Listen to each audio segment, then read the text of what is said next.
पलड़ा राष्ट्रीय लोकदल का कैंडिडेट जीत रहा है यहाँ से। सांगवान जी अच्छी वोटों से जीतने का रहेगा, बढ़िया वोटों से जीतेंगे। तराजू में ना तोल लें और वैसे ही एक तरफा बयान दे से कोई लाभ नहीं होगा। वह 4 जून में चुनाव के नतीजे आ जाएंगे और वो सब कुछ पता लग जाएगा। बाकी बात यहाँ हमने उम्मीद जो लोक दल की है। डॉक्टर सांगवान जी सब पे भारी। फाइट नहीं जी, कम से कम 1-1.5 लाख से सांगवान जीतेगा। इसमें सोचने की कोई बात ही नहीं है। डॉक्टर राजकुमार सांगवान जी का पलड़ा भारी है कि वोटर कोई भी नाराज नहीं है, वोट गिरी बढ़िया करके सब। नमस्कार, डीएनपी इंडिया में आपका स्वागत। मैं हूं आपके साथ राहुल चौधरी। तो आज हम मौजूद हैं बागपत लोकसभा क्षेत्र के गांव पतला में।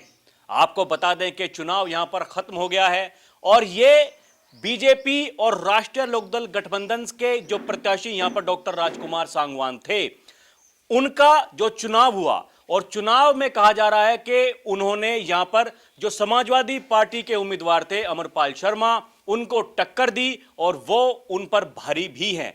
अब क्या ये सच्चाई है?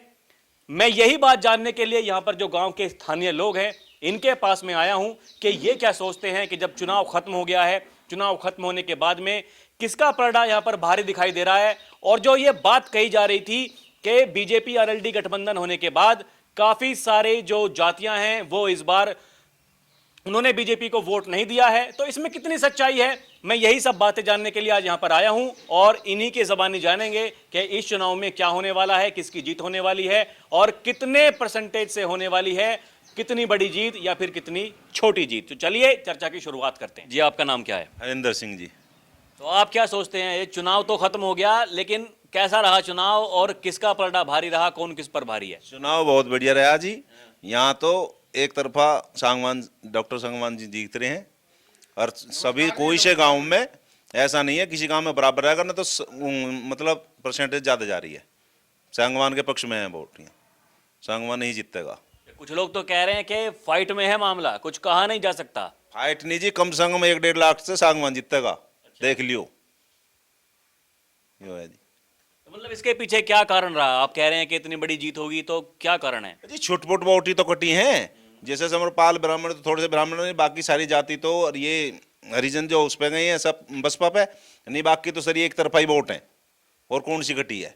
और तो कोई सी कटी नहीं। तो आप ही लगा लो कितने कितने वोट जीतेगा। और छपरौली से तो हम दावा करें 1 लाख तो मती जीत का होगा।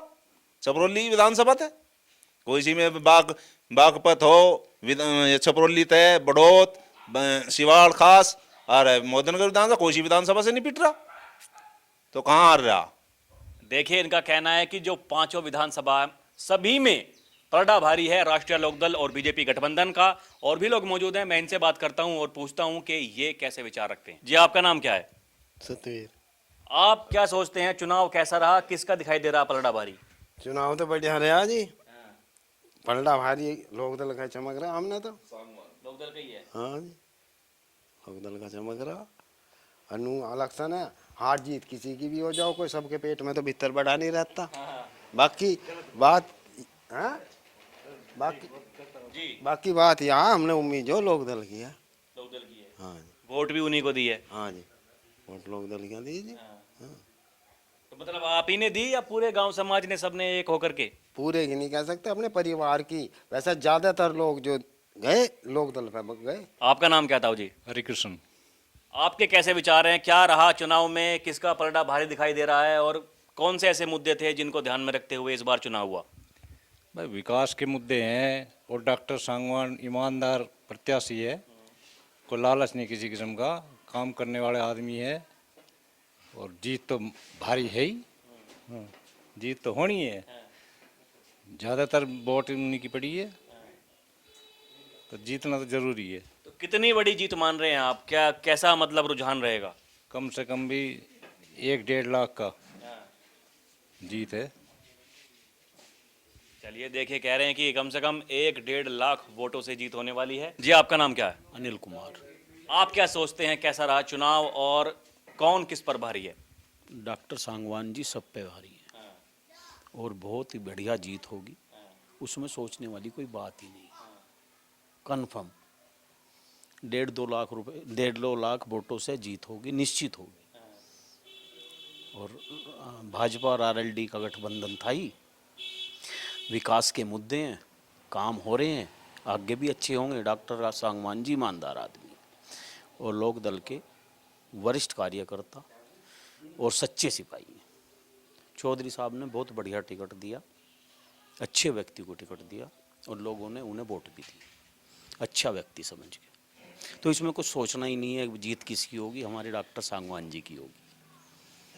कहीं ना कहीं मतलब इस चुनाव में जो जीत हो रही है इसके पीछे डॉक्टर राजकुमार सांगवान को टिकट देना, क्या ये भी एक कारण है क्या? यस, क्योंकि वो अच्छे व्यक्ति हैं, लोग पसंद करते हैं, ईमानदार आदमी और क्षेत्र के लिए काम भी करेंगे और हर आदमी से मिलते हैं, भले आदमी हैं डॉक्टर साहब। आपका नाम क्या जी? मनोज कुमार, आपके कैसे विचार हैं, किसका दिखाई दे रहा है कि पलड़ा भारी है? राष्ट्रीय लोक दल का जी। हाँ जी, क्या कारण है उसके पीछे? उसके पीछे ही ईमानदार आदमी है जी, वे बहुत ही अच्छे शुरू से ही जुड़े हुए हैं राष्ट्रीय लोक दल से, चौधरी साहब के टाइम से ही, और बहुत ही अच्छे लोगों में जान पहचान है उनका, लोगों के प्रति रुझान है बहुत अच्छा, बहुत ही अच्छी जीत होगी। तो अब नहीं दिखाई दे रहा कि भाई यहाँ लोग तो कह रहे हैं कि वोट इस बार कम पड़े हैं, लोगों ने वोट नहीं दी। ये तो थोड़ी बहुत छूट होती रहे हैं जी, वोट तो बतेरी गिरी जी जाटों में से। हाँ जी, तो मतलब कहीं कोई विरोध नहीं दिखाई दिया? जाटों ने ही वोट दिए हैं या और बिरादरी उन्होंने भी? आदमी ने भी दिए हैं पर जाटों ने ज्यादा दिए हैं। हाँ जी, बाकी जो है सभी बिरादरियों का सपोर्ट मिला है। हाँ जी, हाँ जी, बढ़िया बढ़िया सपोर्ट मिला जी। जी आपका नाम क्या है? आशीष। आपके कैसे विचार हैं, कैसा रहा चुनाव, कौन दिखाई दे रहा है, किसका पलड़ा भारी है? इसमें सोचने की कोई बात ही नहीं है, डॉक्टर राजकुमार सांगवान जी का पलड़ा भारी है। लगभग 1 लाख वोटों से विजयी होंगे, ये कहना है। 1 लाख से? बिल्कुल।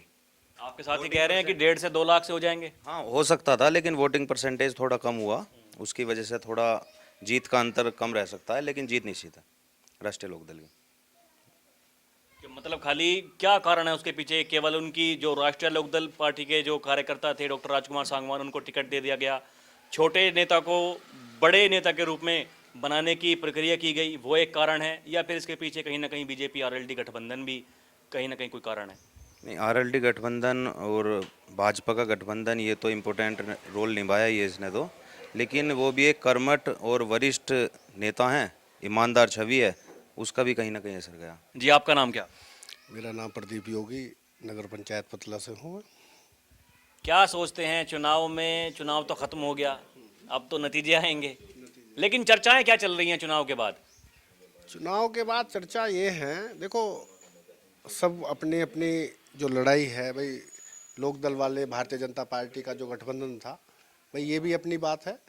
जो समरपाल जी आए, अमरपाल शर्मा जी जो इससे आए हैं सपा से, तो इनका भी कहीं ना कहीं कुछ रोल इसमें मतलब लोकसभा में कहीं ना कहीं चला है, क्योंकि जब तक टिकट नहीं था तब तक तो समाजवादी पार्टी का कोई था ही नहीं है भाई कैंडिडेट का। डिक्लेरेशन होने के बाद एकदम ये हुआ कि भाई समरपाल अमरपाल जी इसमें मतलब कैंडिडेट आ रहे हैं यहाँ, तो कहीं ना कहीं इस चीज़ का मतलब असर तो रहा है समाजवादी पार्टी का, और उस चीज़ को इफ़ेक्ट भी कर रहे हैं। जैसे मतलब गठबंधन राष्ट्रीय लोकदल और बीजेपी का गठबंधन हुआ है और वोट परसेंटेज भी कम हुआ है, तो कहीं ना कहीं मार्जिन तो देखो जीतने की तो कोई बात नहीं है, जीतेंगे तो सांगवान जी, वो एक समीकरण भी है, भारतीय जनता पार्टी की एक अपना पर्सनल वोट है, बहुत अच्छी वोट है जो जीतने के लिए कोई बड़ा इशू नहीं है, और राष्ट्रीय लोकदल का भी एक तरह से भाई बागपत गढ़ माना जाता है।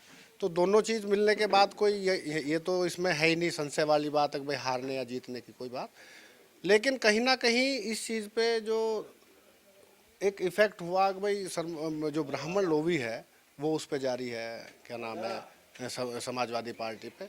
लेकिन ऐसा नहीं है कि सभी समाजवादी पे जा रहे हैं, कुछ परसेंटेज चला जाता है, लेकिन उसमें एक रूमर बना दिया, एक पूरी बिरादरी को जोड़ने की जो बात थी वो कर दिया कि भाई ब्राह्मण जो है समाजवादी पार्टी पे जा रहे हैं। लेकिन हमारी जो उसमें परसेंटेज हो सकती है कि 60-40 का रेशो में मान रहा हूँ कि 60% हो सकता है ब्राह्मण लोग वहाँ चली गई, लेकिन 40% ऐसा जो बीजेपी के कार्यकर्ता हैं, ब्राह्मण जो कार्यकर्ता हैं, वो तो अपने इसी पे बीजेपी और राष्ट्रीय लोकदल के गठबंधन पे गए हैं।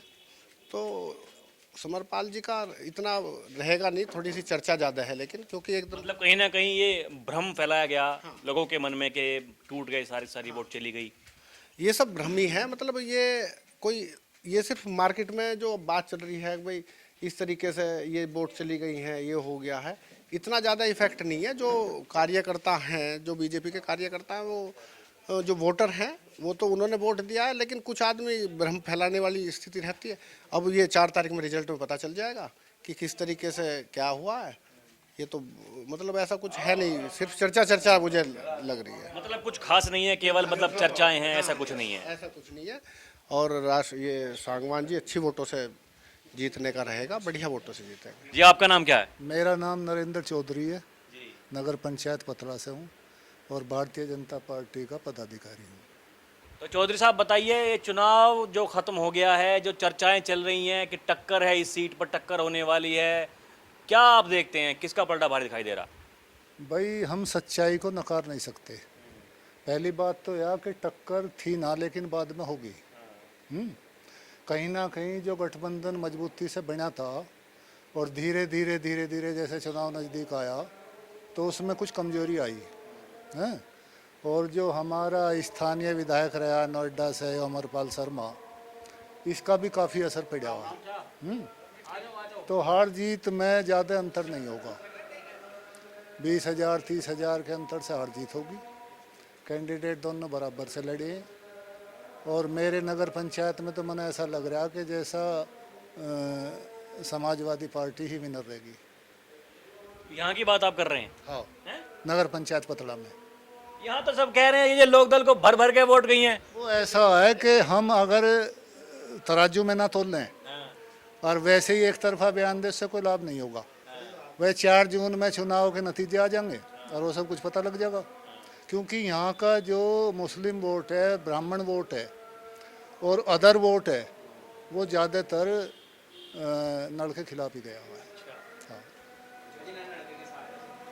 ये तो सब लोग कह रहे हैं कि जी कोई भी बिरादरी हुई, चाहे सबने वोट दी हैं दिल खोल करके। तो मोदी सरकार ये कह रही है कि 400 पार 400 पार हैं, लेकिन मुझे ये लग रहा कि इतना बड़ा दावा भी शायद खोखला रह जा। मैं भारतीय जनता पार्टी का आदमी हूँ, मैं भी चाहूँ 400 की जगह 500 आ जाओ। तो आपके हिसाब से कितनी सीटें आ सकती हैं? मेरे हिसाब से 250। 250?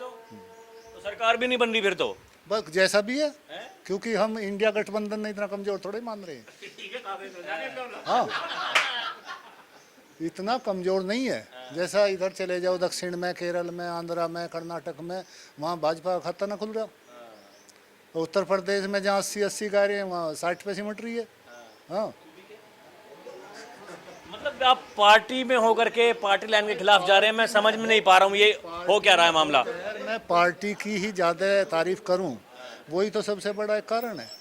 हाँ भाई, हम अपने आप पे ने देखो ये जो सांगवान जी थे, ये अच्छे प्रत्याशी थे, लोकदल के और भारतीय जनता पार्टी के जॉइंट प्रत्याशी थे। लेकिन कुछ कारण ऐसे बने कि भारतीय जनता पार्टी के लोगों को सम्मान ना मिलने की वजह से इसमें टूट हुई। और उस टूट का नतीजा के जो देखो 4.5 लाख यहाँ जाट वोटर है, 3.5 लाख मुस्लिम वोटर है, 60,000 यादव वोटर हैं, अदर कास्ट भी हैं। 9 लाख की वोटिंग हुई है और 9 लाख में 2 लाख वोट यो हत्ती भी ले रहा है, जो हमारी बहन जी है, जो प्रवीण बंसल यहाँ से जो उम्मीदवार हैं। अब 7 लाख वोट रह गए। 7 लाख में जो 10-20 हज़ार के मार्जिन से दोनों बराबर लड़ रहे हैं, कोई सा भी पलटा भारी हो सकता है। तो सच्चाई तो ये है। और हम सच्चाई ने नकार के यो कह दे हम ही जीत रहे हैं, भाई उसका 4 जून में पता लग जाएगा। हाँ, तो मतलब कहीं ना कहीं गड़बड़ है, बड़ी गड़बड़ ये है कि लालाओ जो हमारे लाला थे, बड़े वोटर हैं मोदी नगर के, उन्होंने वोट नहीं डाल लिया। 20% वोट डाल लिया हुआ है, वोट परसेंटेज घटा हुआ है, ये भाजपा का घटा हुआ है, समझो ना। अब पतले में जो है कितना वोट, 3850 वोट पड़ा हुआ है, जबकि यहाँ चेयरमैन में पड़ जा 7,000 8,000। तो लोग वोट गिरने के लिए ना निकले। किसान काम पे था, अपने फसल थी, ईंख बुरी थी, तो वे सारी बात देखते हुए लोगों ने खास दिलचस्पी चुनाव में नहीं ली है। अच्छा, फिर ये जो अमरपाल शर्मा है, इसका हम बार बार नाम लेने के लिए मजबूर क्यों है? क्योंकि यो भी एक मजबूत कैंडिडेट था। इसके आने से पहले एक तरफा मामला था। जैसा मनोज चौधरी चुनाव मैदान में आए, उनके आने से सांगवान की जीत थी बड़ी, लेकिन इसके आने से वो जीत का अंतर खत्म हो गया। चलिए देखिए, कह रहे हैं कि मामला बहुत कैड़ा है, कुछ कहा नहीं जा सकता और मतलब कुछ भी हो सकता है। और ये जो लोग कह रहे हैं साथी, वो भी अपनी बात कह रहे हैं। वो अपना मत है भाई, अपनी राय उनकी, अपनी राय मेरी है। मैंने कुछ दिखाई दे रहा, भाई ने कुछ दिखाई दे रहा है, तो अपने विचार हैं, विचारों की लड़ाई है। हमने सतपाल सिंह के चुनाव में एक सर्वे कराया था, 10 दिन पहले बता दिया था कि इतने चुनाव से सांसद जी जीत रहे हैं। हमारे पास उसकी लिस्ट है। विधायक का हमने सर्वे कराया, उसमें हमने 8 दिन पहले सर्वे कराया 84 गाँवों का। कहीं ये भी एक कारण रहा कि इस चुनाव में आरएलडी के प्रत्याशी थे, इस वजह से बीजेपी के जो कार्यकर्ता नेता हैं उन्होंने साथ नहीं दिया। कार्यकर्ताओं ने, नेताओं ने साथ दिया पूरा, लेकिन उनको सम्मान नहीं दिया गया। जैसे मंच पे आए तो आरएलडी वाले चढ़ गए, और जब भाजपा का जिला अध्यक्ष वो नीचे खड़ा हुआ इंतजार कर रहा है, तो सम्मान की वजह से वोट खिसक गया। लोगों ने रुचि ना ली, डालने में भी दिक्कत आई। लोगों ने सोचा मैं क्यों डाल लूं, अरे तो हर बार चुनाव है, हर बार वादे हुए, होता कुछ है ना। जी अंकल, आपका नाम क्या? मेरा नाम है सुदन चौधरी। तो आप मुझे बताएं, इस चुनाव में कैसा माहौल रहा, किसका पलड़ा भारी दिखाई दे रहा है? पलड़ा राष्ट्रीय लोकदल का कैंडिडेट जीत रहा है। यहाँ से 1 लाख से जीतते नहीं, लेकिन 50,000 से ऊपर जीत है। 100% जीत है। नाराज कोई नहीं है, केवल नेता नाराज थे, वोटर कोई नाराज नहीं है। मतलब आपका कहना है कि जो ये बात कही जा रही है कि वोटर इस बार नाराज हुआ बीजेपी आरएलडी गठबंधन से, तो कहीं ना कहीं मतलब जो बीजेपी के नेता थे, कुछ लोकदल के भी नेता हों इस तरह के, लोकदल के भी कुछ थे ऐसे, थोड़े बीजेपी की भी थे, बाकी वोटर कोई भी नाराज नहीं है। वोट गिरी बढ़िया करके, सब कोई टेंशन नहीं है, बढ़िया। तो देखिए, इनका कहना है कि जिस तरह से ये बात कही गई कि कुछ नाराजगी थी जिस कारण से जो है वोट परसेंटेज कम हुई, ऐसा कुछ नहीं है। कुछ थोड़े बहुत जो नेता थे वो नाराज थे, लेकिन वोटर्स नाराज नहीं थे और उन्होंने इस बार बीजेपी आरएलडी गठबंधन को वोट दिया है और पलड़ा भी उन्हीं का भारी है। अब कितने अंतराल से जीत होगी, ये तो जब नतीजे आएंगे हमें तब ही पता चलेगा, उसका करना होगा इंतजार। अभी के लिए इतना ही। आप देखते रहें डीएनपी इंडिया। कैमरा पर्सन प्रिया के साथ मैं राहुल चौधरी, नमस्कार।